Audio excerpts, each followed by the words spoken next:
All right, so Vended finally released their self-titled debut album. It is 13 songs, 37 minutes. If you're not familiar with Vended, they are a new metal band from Des Moines, Iowa. As most of you probably know, the band features Griffin Taylor, son of Corey Taylor, on vocals, and Simon Crahan, son of Sean Clown Crahan, on the drums. Band also features Jeremiah Pugh on bass, Colt Epsiland on lead guitar, and Connor Grodzicki on rhythm guitar. Pretty cool name. Grodzicki. Connor Grodzicki. They kicked the album off with an intro of just kind of weird, uncomfortable noises, set the mood for the album. And then they get into the first track, Paint the Skin. This is the first actual song on the album. Come out pretty hard with some Slipknot Iowa vibes. I really wanted to go into this without making those types of comparisons, but as we get further into it, it's impossible to not talk about the similarities. Yeah, I mean, Griffin's vocals are very strong here, very reminiscent of his dad. If you didn't know any better, you would think this is Corey, a younger Corey. Man, intro was cool. Not as cool as this whole thing is sick. But I think that's what they were doing. It's that vibe, but it wasn't as which cool. Is fine. But Paint the Skin is starts straight up death metal, which was fucking cool. Sick blast beats. Then gets into that stompy new metal groove. Besides the backup stuff and a little bit of talk singing, no clean vocals. Nice clean stop at the end. Everyone sounds good in the mix, I thought. I mean, your dad probably knows some people in the business. Guitar tone is fucking great. Bass is not buried. It is fucking up front. Drums are on point. Vocals are even and not dominating, which is fucking cool. Appreciate that. Don't be a fucking, party hog. Strong opener. Good stuff, I thought. Yeah. The production is super clean on this. It's it's great. The Far Side is next. This is probably my favorite song on the album. Almost death metal in some places. And then when that clean chorus comes in, you're right back to Slipknot territory again. But this time it's more of like Volume 3 era Slipknot. So I thought it was a good song. Yeah, Bobby mentioned the death metal sound on the first track. It's here again with blast beats, and the death metal comes in right before he belts out the clean chorus, which I thought was a cool juxtaposition of each other. Simon's got some really cool drum fills throughout. There's a soaring riff at the beginning, and then again near the end at the breakdown section that really stands out. I don't know how else to describe it, but it sounds really fucking cool. I like this one a lot. When I was listening, I spun it a couple of times. This was the song I figured you guys would like the best. It's really good. The Far Side, smooth fade in after that dramatic stop of the last track, which is fucking cool. Like when they do that. This one's got some more of the really nasty blast beats, but it leans more into the groove metal style, I think. Bass is nice and thick and gets a little spot to shine. And we get the first implement of the clean vocals, which I'm not a fan of, but I do think he sounds better than Corey. And like I said, I got my notes here. I guess this will be the one that they like. Yeah. You guys got a guess on which one I like the best? It's later on. It's later on, because there was one. I don't know if I wrote your name on it, but when we're talking about it, I might remember. I think it's Downfall. So you can tell me when we get there. Downfall or Nihilism, one of the two. One of those two is probably it. And we like to guess what the other one likes, and I was like, all right. And I did want to point out because Justin talked about Simon's drumming. It's important to note, like the similarities to Slipknot go way deeper than the vocals. Like they listen to a lot of fucking Slipknot. We'll get into that. Correct. Am I the only one? You got us. You got us, baby. I really love the intro to this one, the way it builds up with the percussive elements and then just kind of explodes. I really like this song overall. Yeah, this was the first official single from the album. They did have songs before it, but this is the first one from this album. I think this is a pit spinner from the start. Has a melodic vocal layered in with a brutal chorus. I dig this one too. All right, everybody's favorite part. Cool little bass and drum intro, but overall this song is weak as fuck. 100% filler. Going up. Going up, you get a cool little just jazzy interlude. Yeah. Didn't really add a whole lot, but there it is. Nihilism is the next song, and man, more fucking Iowa vibes on this one, and I 100% mean that as a compliment. Coolest breakdown on the album, even with the stupid kind of high school vocals, took me back to my high school years, got me pumped up. Like I really like this song. This is the track, an absolute annihilation. If you don't know how good Simon was before, you do now. It's the heaviest track on the album. Absolutely brutal Iowa inspired madness. I really dig the drum and bass section in the middle too. So Going Up had the nice little walking part on the bass, but it almost sounded like they was about to do a ska song. I was like, Totally did. I was like, that's weird. And they're not going to do that. They're setting you up for the next track. Nihilism. Favorite track. You got it, riffs, Justin. got the drums, got the bass, got the hooks, got the grooves. Could have used like a scorching solo, but otherwise they fucking killed it. Best one, easy. Fucking brutal. It's great live Fucking too. great song. I've listened to it a bunch of times. Out of the whole album, I've listened to the album like 3 times, but that song probably like 5 or 6. If that song doesn't get your head moving, fucking wanting to tear shit up, man, you might be a little dead. This is a good one. Pitiful. Yeah. Next one. Pitiful's the next track. It is. It's got a menacing riff. Gets very death metal inspired. There's a lot of groove and new metal mixed in too, though. I dig that one as well. They have that one little deathy blast beat grind towards the back in an attempt to save this otherwise mediocre song. Didn't like it. Pitiful. That's what it is. Yeah. You need some serenity now. I was going to say, please grant Bobby the serenity to deal with the songs that he cannot control. Trying. So Serenity, mid, beginning of this track, totally reminds me of Pulse of the Maggots. Mm-hmm. You guys hear that at all? Mm-hmm. Yeah. I mean, it's not, there's a lot of, it's not the same. It's the idea, the way it was executed. And I mean, none of the stuff is the same. They didn't borrow or steal anything. No, they're very But influenced it's and inspired by They're it. like, hey, let's make a song like Pulse of the Maggots. And the way that this one builds up, like, totally reminds me of that. Yeah, I thought it was radio-friendly bullshit, focusing more on the clean vocals, but that shows off his versatility in songcrafting and stuff, which is cool. It's probably the one the chicks are going to like. Yeah, it's mostly a melodic vocal, and as I said as well in my notes, it's the more accessible for radio purposes. This was the last single they put out before the album dropped. And then Disparager is the next track. I like how they did the bass transitions between the verses and choruses. This one's got the cool stompy mosh groove for the pit. It's got like Soulfly vibes, real big time. And that riff, like the main groove, is from something else. And I've been listening to so much other shit, I ain't got time to go back and listen. But I think it might be a Soulfly song. But that's another fucking riff, but it's still pretty good. Okay, I have to have mixed up my notes then, because I had Where the Honesty Lies There's a couple songs where they got other people's riffs, but this one I was like, what the fuck is that? No, but that's got to be because I specifically said old school Soulfly vibes. I had to have mixed it up, but I totally heard what you heard. I was like, damn, did they get Max to play on this shit? Like, I mean, it's crazy. But I ain't had time to go back to the fucking Soulfly catalog, and I don't know. But Where the Honesty Lies might have the only guitar solo on the whole album too.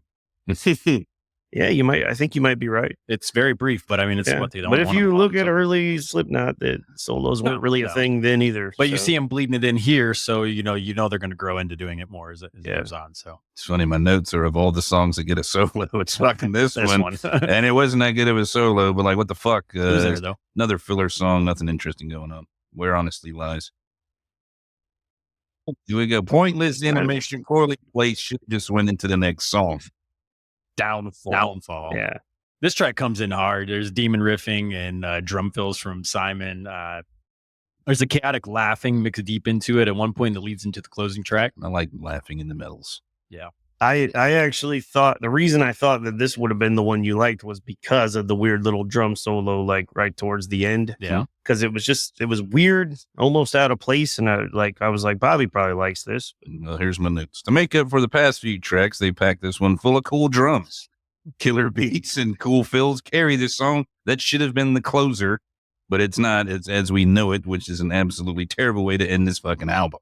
I feel like this is an extension of the last track, almost like it was just a longer track they cut into two. I thought it was part of the last track. And it closes out the album, anxiety-filled riff. It's vocal noises leaving you wanting more, in my opinion. It's weird that it's its own track, though. It should have just been part of it. Didn't make no fucking sense. It didn't make I think it could have been the downfall as we know it. Yes. There he goes. I think I have to agree with Bobby there. So maybe if they would have just tacked that on the end as part of the same song, I wouldn't have felt so strongly about it. But that being the actual closing track, I thought it was super weak. And I was really disappointed with the way they ended it. The last three all should have just been one longer song. A lot, because I want to say they're all very That's a good short point. tracks. They're all like they're under 2 minutes, every single one of them. And this is us being old men and judging this, Heck, from come like on. a album standpoint. Yeah. The average, modern listener don't give a shit. But the modern listener Fuck has you, this modern stuff listener. on the modern listener has this stuff on playlists. So when this shit's all broke apart, it sounds funky. If it was all put together in one, it would actually sound better in a playlist. Right. I agree with that. But to me, this feels like a young Slipknot. It's something that could have come out in between the self-titled and Iowa, and to an extent in between Iowa and Volume 3. It's early Slipknot in the best possible ways. A heavy new metal inspired throwback for the next generation. Griffin's vocals to me are incredible. His transitions between hard and clean are seamless and well beyond his years. Remember, this guy's only 22 right now. But he's definitely had good teachers over the years. Simon is an animal on drums. He's way better than his dad ever was. There's so much energy to this album, and it's magnified even more when you see him live. If they can ever get out of their father's shadows, this band will skyrocket. Vended, self-titled, his debut is a lot of fun and everything that I expected in the best ways. And I give it a 5 out of 6. All right. So this is severely lacking two things. First is their own identity, which you've both touched on. They've made no secret that they're the sons of Slipknot, and they've made no attempt to sound like something else either. I don't know if that's good or bad. It totally makes zero sense if you like Slipknot and you don't like this. Besides not having the gimmicky turntables and samples and extra shit, it's got the same Slipknot stomp, big grooves, crazy drums, and while the vocals are better, pretty much the identical in style. So unless they do something different, they're just going to be living under the shadow and dealing with the Nepo baby haters who just will automatically be like, oh, he's fucking here because of daddy. And people might get sick of the copycat act. The second thing that they're lacking is a serious lack of riffs. And this is super important in metal. They don't have old Mick Thompson. That dude's got all the fucking cool riffs. The vocals and the drums are carrying this entire fucking thing. Yeah, they are. Griffin, I've already said, better than his dad. Not just sound-wise, but what he's doing with the vocals and the arrangements and shit's cool. Like, he's got cool ideas going on with the backing guys and just like how he's a pro. He's making the song more than it was. Makes up for the fucking weak riffs. But Simon Crahan is a goddamn beast on the drums. What the fuck? Definitely the highlight of this fucking band. He takes these lackluster songs to another level. Hopefully he's been hanging with Eloy while they were on tour with them a couple of shows and maybe pick up some more tricks. Very interested to see his progress. That being said, this is not a terrible album. There's some killer stuff here. I think people are going to eat this shit up, and their next album will be more of the same, but their third album is probably going to be pretty fucking interesting. So Slipknot Jr., Vended, and their self-titled debut is a 4 upside down pentagrams for me. Nice. That drummer's fucking, Hey, he's proud daddy. That dude bad as fuck. Oh, yeah. Simon's only 20. You know what I mean? Yeah. Dude, Crazy, he man. needs to hook up with Eloy. Like, I don't think they're on the whole tour, but they did some shows together, and you would hope that they would go have a fucking smoke and chit chat. They were on the second half. They basically took over when Orbit Culture came off. All right. So, yeah. Because Eloy won the fucking, when he was like 16, best drummer of Brazil. Like, he's a young drummer too, like, you know, and he's been with these bands kind of like living in their shadow. Like These are some young dudes that are absolutely killing it. And if they didn't have the Slipknot father that's what I'm names saying. You got to get out of that. man, You got to do something different. Like, they're super damn. talented, both of them. So Yeah, so that's my thought all along, and we've talked about it, has been, why does everybody refer to this band as the Sons of?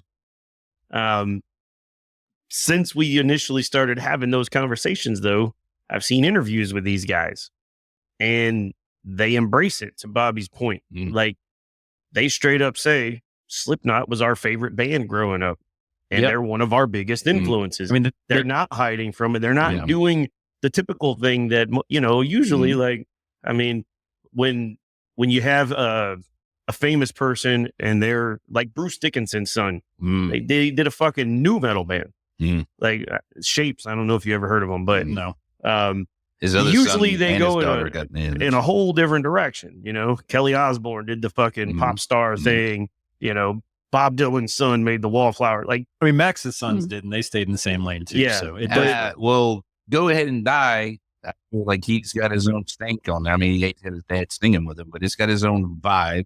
Zion just plays drums in Soulfly, and then fucking Insight, he doesn't sound like Sepultura. That's like a fucking metalcore. Yeah, but they're in Sounds the like same, the East Coast there's shit. similar lanes. Same though, vibe, but they got their own flavor, whereas this sounds like and I think it's going to be good right now. They're coming out. Their first album is going to be good for them, that they're not hiding. Like, yeah, that's our favorite man. We're just fucking came from his balls. Check this shit out. But if they don't branch out and do something else, I think people are going to get sick of the same act. Like, why would we? They got to get their own well, identity. and that's that's my thought. Which they will. Too. I feel like they will. They're very talented. Like I said, the next album probably gonna be a lot of the same. Because everybody's gonna eat this shit up and like, oh, that worked. But that third album was what I'm interested in. Man, they're gonna do something wild. But yeah, they're following the playbook. I mean, if you look at the album cover here, it's similar to if you're watching play on the right. Similar. Even the intro was the same kind of intro. And so shit. they're following the same exact playbook, and they're not ashamed of it. I don't think they care right now about the haters. It's gonna work now, but it ain't gonna last. So that said, though, as you get into the album, it mostly does. It sounds like early Slipknot. I do like the sound overall of the album, but some of these songs just lack, identity. As Bobby pointed out, album super polished. There aren't any songs that I really dislike. It's just there's some songs that just kind of blend in. They just don't quite have those big, they don't have that big pop that the Slipknot songs had. The potential's there. They don't have the hooks. Right. They ain't got the riffs, man. They don't have Mick. That dude's fucking unreal. So I do agree, though. I think that their best album is still in them. This is not going to be it. It's not going to be the Slipknot trajectory where they put out their masterpiece first and then everything else was secondary. Somebody would argue, a lot of people would argue Iowa's better than self-titled. Yeah, well, those people would be wrong because, Iowa trails off towards the back half. I agree. We should review that one day. But anyways. But I mean, this is a good album, man, to just put on and chill. I don't need to skip any tracks. I like it. Is it one of my favorite things? Did it blow my mind? No. There's songs on here that I really like that are going to go on some playlists, but I agree with Bobby's rating. This one is a 4 out of 6. Nice. Yeah. Solid debut album. Vended, self-titled album. Go check it out.